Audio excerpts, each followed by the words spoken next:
আসসালামু আলাইকুম এভরিওয়ান। দেখতে পাচ্ছ আজকে তোমাদের সামনে ভোল্টাস কোম্পানির ডিপ ফ্রিজ নিয়ে এসেছি, যেইগুলো সম্ভবত আইসক্রিম রাখার জন্য ইউজ হয় দোকানে।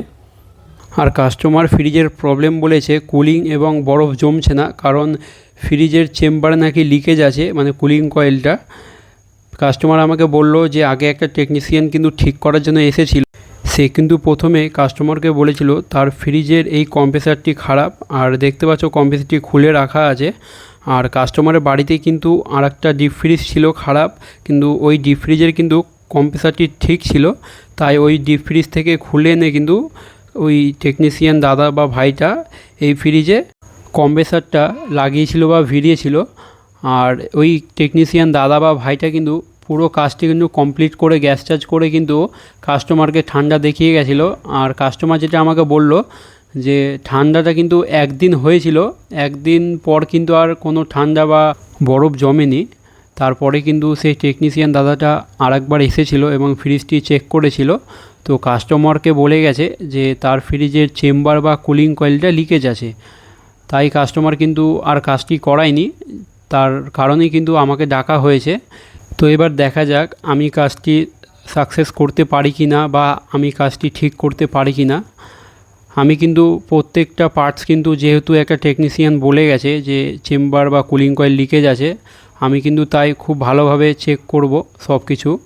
তাই প্রথমেই কিন্তু কুলিং কয়েল বা চেম্বারটি প্রেসার হোল্ড করে লিকেজটা চেক করে নেব, কারণ একটা টেকনিশিয়ান বলে গেছে যে লিকেজ আছে। তাই আমরা প্রথমেই কুলিং কয়েলটা চেক করব।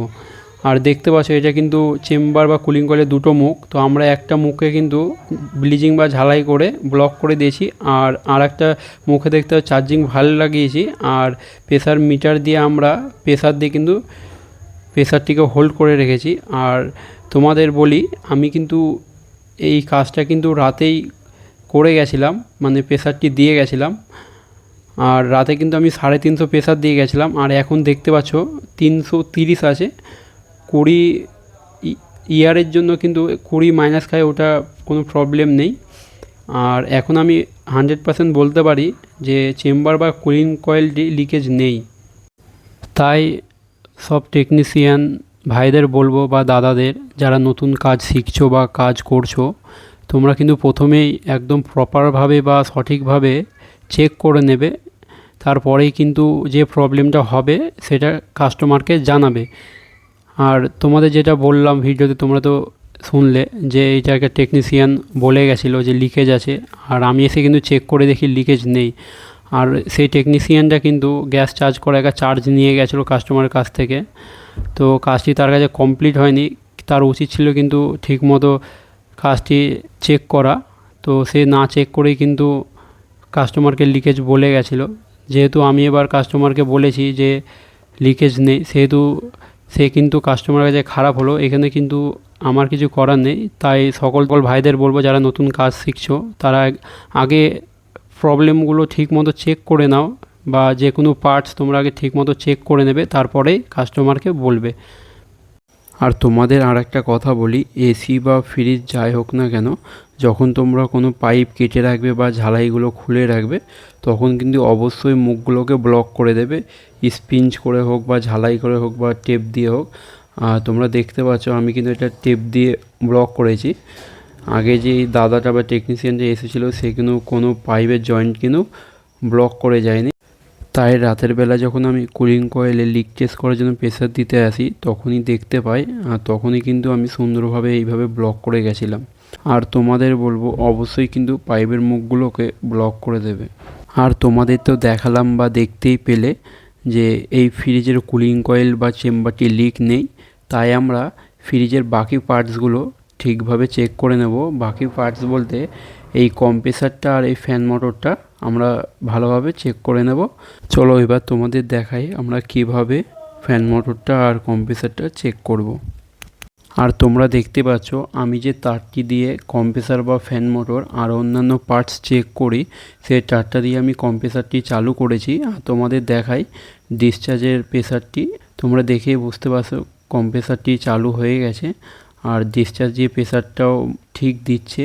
তাও আমরা একবার পাম্পিংটা চেক করে নেব, তাহলে আমরা কনফার্ম হয়ে যাব কম্প্রেসারটি ঠিক আছে।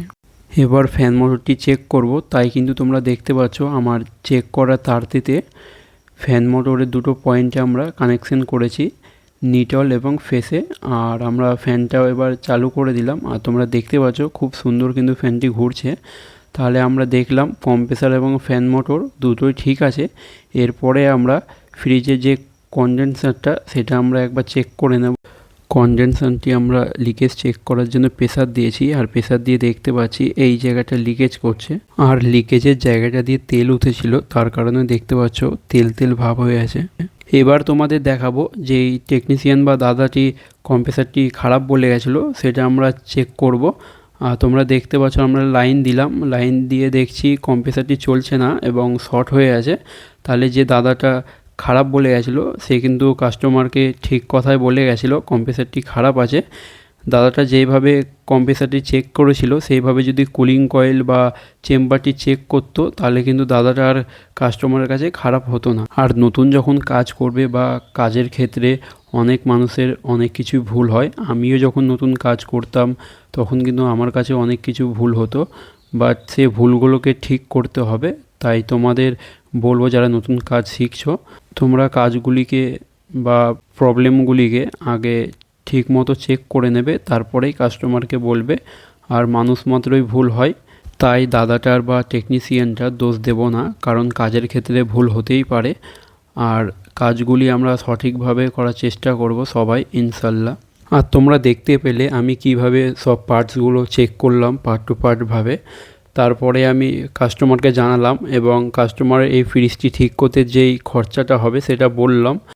তারপর কাস্টমার আমাকে ফ্রিজটি ঠিক করবে বললো, কারণ তো কাস্টমারের তো কম্প্রেসার কুলিং কয়েল মেম জিনিসগুলো তো ঠিক আছেই, শুধু কন্ডেন্সারটা লিকেজ আছে, তাই ওটাকে আমাদের চেঞ্জ করতে হবে। কারণ কন্ডেন্সারটা লোহার, আর লোহার কিন্তু ঝালাই হয় না প্রপারভাবে, তাই কিন্তু কন্ডেন্সারটা চেঞ্জ করতে হবে।